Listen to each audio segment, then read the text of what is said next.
Wishing you a very, very happy New Year. And thanks for tuning in to this Wednesday edition of The World Report with me, Arjun Samar Mahendran. Let's dive right in. Chinese President Xi Jinping has declared that no one can stop China's reunification with Taiwan.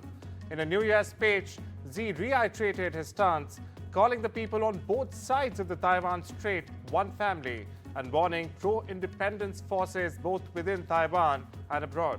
Now, this comes as Beijing continues its military activities near Taiwan, with warships and planes conducting frequent operations in the region.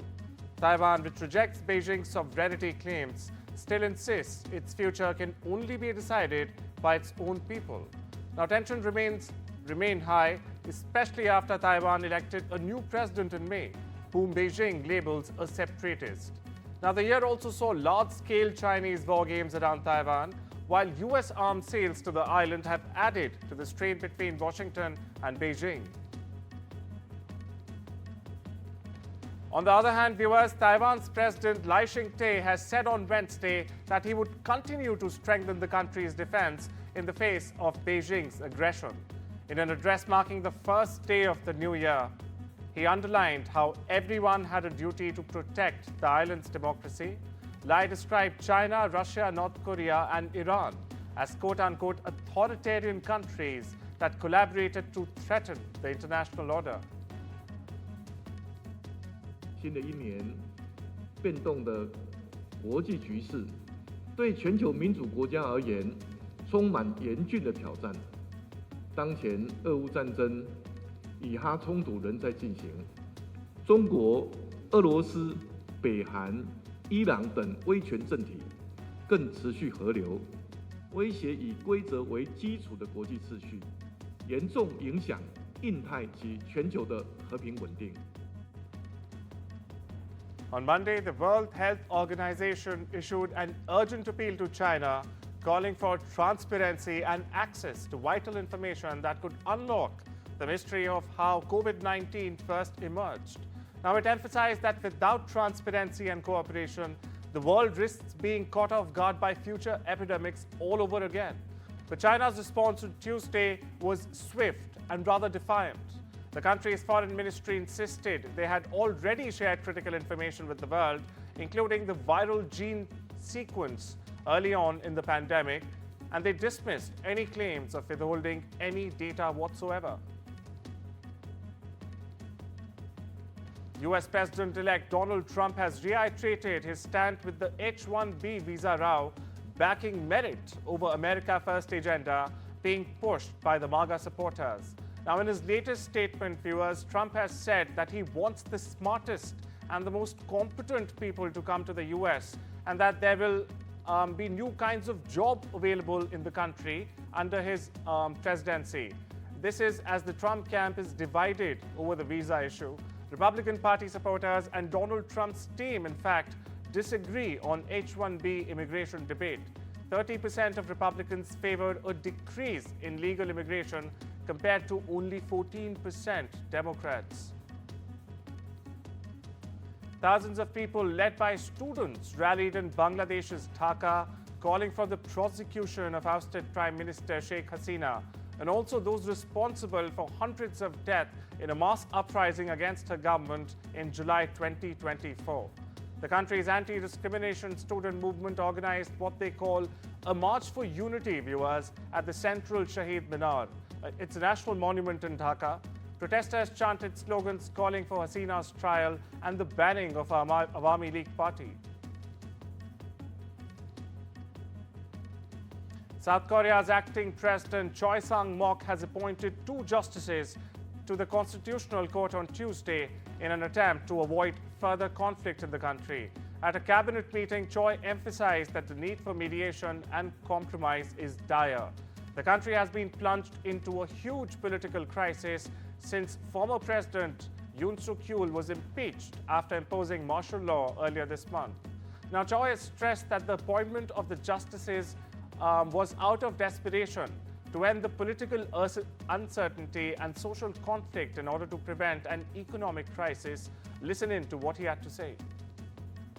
다만 여야 합의를 통해 헌법재판관을 임명해온 헌정사의 관행을 강조한 전임 권한 대행의 원칙을 존중하고 그간 진행되어 온 여야 간 임명 논의 과정을 고려하여 여야 간 합의에 접근한 것으로 확인된 정계선 조한창 후보에 대해서는 오늘 즉시 임명하되 나머지 한 분은 여야의 합의가 확인되는 대로 임명하겠습니다.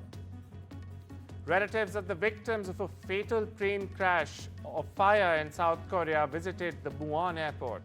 It's the site of the disaster. All but two of the 181 people aboard the Boeing 737-800 operated by South Korean budget airline Jeju Air died in Sunday's crash. Now, the aircraft, without its landing gear deployed, crash-landed on its belly and overshot a runway at South Korea's South Muan International Airport. Now, this before it slammed into a concrete fence and burst into flames. Ceremonies were held just before midnight Tuesday to mark Bulgaria and Romania's full membership in the European Schengen area, the culmination of years of negotiations by Eastern European countries to join the ID check-free travel zone. Identification checks at the land borders between Bulgaria and Romania and their neighboring European Union member countries were officially ceased at midnight. Now, this will provide travelers free access to the rest of the 27 European Union bloc. Este cu adevărat un moment istoric. Това наистина е един исторически момент. Este un moment plin de semnificații politice, Това е един момент заслужил политическото си значение, dar și cu consecințe practice deosebite pentru fiecare cetățean român, pentru companiile românești și cele bulgare, pentru companiile care operează în cele două țări, pentru țările noastre și pentru Europa. но това е един изключително важен момент, както и за представителите на икономическия сектор, така и за гражданите на двете държави. Tens of thousands of protesters led by university students gathered in Belgrade and other Serbian cities on New Year's Eve. Now, instead of the traditional street party to herald in the new year, they demanded political reforms and justice in the Balkan country. Protesters have been demonstrating for 2 months now, ever since the collapse of a concrete canopy at the central station in the northern town of Novi Sad on the 1st of November, in fact, which killed 15 people. The incident has been attributed to the corruption and substandard construction practices by the populist Serbian leadership, leading to widespread public outcry and demands for accountability. Ovdje smo da u stvari da obeležimo novu godinu, ali na jedan poseban način. Ćutat ćemo u ponoć, ali drago mi je da se svi ovdje skupljamo zajedno i tu smo u stvari da zajednički obeležimo ovaj inače praznik, ali danas je jedan dan koji obeležavamo sa sjećanjem na neki ljudi koji sa nama više nisu tu. Turkey's President Recep Tayyip Erdogan has vowed to provide Syria with any support necessary in a pre-recorded New Year's video message released on Tuesday. Now, Erdogan reiterated what he describes as the dawn of a new era in neighboring Syria and said the establishment of stability would lead to the return of millions of refugees who have been living in Turkey. 2024 senesinin son haftaları köklü tarihi, beşeri ve komşuluk ilişkilerimizin bulunduğu Suriye'de yeni bir dönemin kıvılcımı oldu. Yeni dönemin Suriye'de kalıcı barışa, huzura, istikrara ve ekonomik refaha kapı aralaması için gereken her türlü desteği sağlayacağız. Suriye'de istikrar ortamı kök saldıkça inanıyorum ki 13 yıldır vatan hasreti çeken Suriyeli muhacirlerin gönüllü geri dönüşü de kolaylaşacaktır.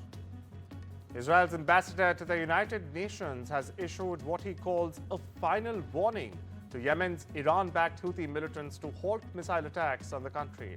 Now, Ambassador Danny Danon has said that the Houthis risk the same quote-unquote miserable fate as Hamas, Hezbollah and Syria's Bashar al-Assad if they persist any further. Danon also warned Tehran that Israel has the ability to strike any target in West Asia, including in Iran. He added that Israel would not tolerate attacks by Iranian proxies anymore. South Sudan has received 1.1 million doses of cholera vaccines on Monday. Now this as the country battles an outbreak of the disease. The vaccines donated by the Global Alliance for Vaccines and Immunizations arrived in Juba by flight. The cholera outbreak was declared in October in a border town between Sudan and South Sudan, but it has since spread to 6 of the country's 10 states, in fact. Now, the most affected groups are those displaced from their homes by floods and refugees from Sudan. Russia's once dominant gas supply to Europe via Ukraine is set to end, or has rather ended, on New Year's Day. The contract between the two warring countries that paid out billions to Moscow in gas reserve and to Kiev in transit phase has now come to an end. The shutdown of Russia's oldest gas route to Europe ends a decade of fraught relations sparked by Russia's seizure of Crimea all the way back in 2014, viewers. The European Union undoubtedly undoubled its effort to reduce its dependence on Russian energy after the outbreak of the war in Ukraine in 2022 by seeking alternative sources of energy. Zimbabwe's President Emmerson Mnangagwa has approved a law that abolishes the death penalty in the southern African state with immediate effect. Rights group Amnesty has hailed the decision as a beacon of hope for the abolitionist movement in the region, but expressed regret that the death penalty could in fact be reinstated during a state of emergency. Now, Mnangagwa's move comes after Zimbabwe's parliament voted earlier in December to scrap the death penalty. 2 security guards at a downtown Los Angeles shopping plaza were wounded in a gunfight with a man as they tried to stop him from making off with more than $1,000 in stolen merchandise. Los Angeles Police Department, or the LAPD, has said the guards confronted the man as he left a Target store at the outdoor shopping mall Monday night. Listen in. During that scuffle, the suspect produced a pistol and fired indiscriminately, shooting 2 people. Both of those 2 individuals were shot with severe wounds. They were both transported to a local hospital where one was treated and released this morning, and the other one, unfortunately, had severe injuries and is still listed in critical condition. Now, Harry Chandler, a Navy medic who had helped pull injured sailors from the oily waters of Pearl Harbor after the 1941 Japanese attack on the naval base, has passed away. He was 103 years old. Chandler died Monday at a senior living center in Florida. He had congestive heart failure. Doctors noted his advanced age while giving the cause of death. A blackout hit nearly all of Puerto Rico early on Tuesday as the U.S. territory prepared to celebrate New Year's, leaving more than 1.3 million clients in the dark. Officials say it could take up to 2 days to restore power. The outage hit at dawn, plunging the island nation into an eerie silence as electrical appliances and air conditioners shut down before those who could afford generators turned them on. Power outage was likely caused by a failure of an underground power line. Nearly 90% of 1.47 million clients across Puerto Rico were left in the dark.